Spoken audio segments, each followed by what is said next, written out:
What's up, ladies and gentlemen? Welcome to Living the Nine Family Time. I'm Ethan. And I am Natalie. I hope everybody is feeling great today. Today we have a fun show for you. Starting off our family table talk. So, this first activity, parents, this is what I would like you to do. I want you to look up some old tech, meaning some cassettes, videotapes, maybe an 8-track, and I want you to show them to your kids and see if they know exactly what it is. And then once you do that and talk about that a little bit, I want you to reminisce and tell some fun stories of the old tech that you had as a child. So for me, Nat, I don't know if you remember Blockbusters. No, I do. I used to love going to Blockbusters. That's where you had your old movie tapes, and then that turned into DVDs. And you know, Nat, I never thought in my lifetime I would see Blockbuster go out of business. I know. It's crazy, right? And then now to think with Netflix used to order DVDs in the mail. And you probably get like 1 or 2 a month. Yeah, if you remember to change them and send them back. Yep. And now look at it.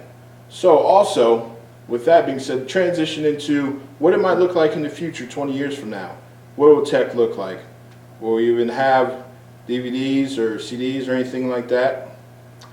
My guess is not great. I don't know. Well, when you think about it, in 2019, I think it was 2019, either 2019 or 2018, albums, like actual records that you put on a record player, outsold CDs. So I knew CDs were on their way out and people were downloading MP3 files and everything, Yeah. but records made a comeback. So That's a great point. they still are. I buy records. I have a record player. I listen to modern music. I listen to more retro music, but I still use it. So I'm curious if that's a cycle, if in 20 years people will be listening to iPods again. Yeah, no, you're right. What is old becomes new again. So yeah, that'll be fun to see. All right, next, our core value of the day is honesty. So I want you to think of a time where you were dishonest. I have a funny story. I was about 11 or 12, went to visit my grandfather in Arizona, and he had a golf cart. And let's just say I wasn't supposed to drive that golf cart, but I one day decided to do so. So I was backing the golf cart out of the garage. It turned and I ran into the mailbox, and it was a wooden post and the mailbox bent over, and I hop out and try and push the mailbox up and park the golf cart and run inside real quick like nothing ever happened. And come to find out, my grandfather realized that something was off the mailbox and had to dig it up and reset the posts and everything. But I was not honest at the time, and I wish I could. He's in heaven right now. I wish I could tell him the truth. I'm sorry, and it was me that ran into the mailbox. So that's our challenge today. I want you to think of a time where you were dishonest in the past, and if you can go back and tell the truth, try and do so.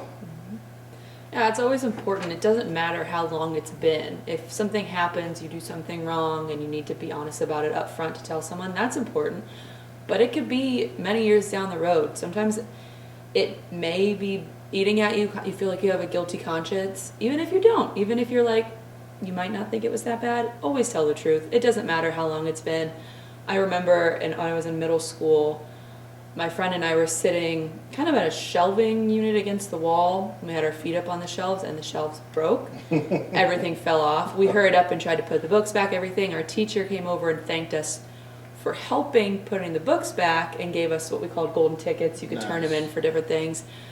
We had to be honest and tell her that we were the ones that actually broke the shelf. But we still got to keep our golden tickets because she appreciated our honesty. So That's good. it was life bad, lesson. but it still worked out in the end. Awesome. All right, and that brings us to our family activity. Now, honesty and trust go hand in hand, right? And trust is hard gained and easily lost. So this activity is a trust activity with your family. So pair up in twos here, if you can, or just 2 people would work. And I want one person to create an obstacle course, but the other person can't see the obstacle course. So say you have your living room, you create an obstacle course, and then the other person comes in without looking at the obstacle course. They have to make their way from one starting point to the end with their eyes closed or blindfolded. I like to use eyes closed because that's ultimate honesty and integrity, because you might not be able to see if their eyes are open or not, but that's on you, the person that you're supposed to have your eyes closed, to be honest and have integrity. So with your eyes closed or blindfolded, listen to the person that can see. Their job is to guide you around the room through the obstacle course without you crashing into things and obviously hurting yourself. Safety is the most important thing. So have a word, stop, freeze, something like that. So if you find yourself going to be unsafe, or you might run into something, hurt yourself, just make sure you yell stop or freeze, because we don't want someone to get hurt. It'll be fun just to see them get through. You might bump into a couple things, but safety first and foremost. Another variations game we actually play here on site. I do a team where one person has to close their eyes and the person guides them, a dodgeball game. Hard to do that in your house, so we thought about pillow tag, right? So two people, one person closes their eyes and has a pillow. The other person guides them to the other team where the person that has their eyes closed and the pillow. And the first team to get there and whack the other team with the pillow gets the round. And then you play however many rounds you want to, and then call it a game. So try those out this week and see how it goes. But again, it's about building trust and honesty within your family. All right, so that's our quick little show today. Natalie, what's going on with our programming?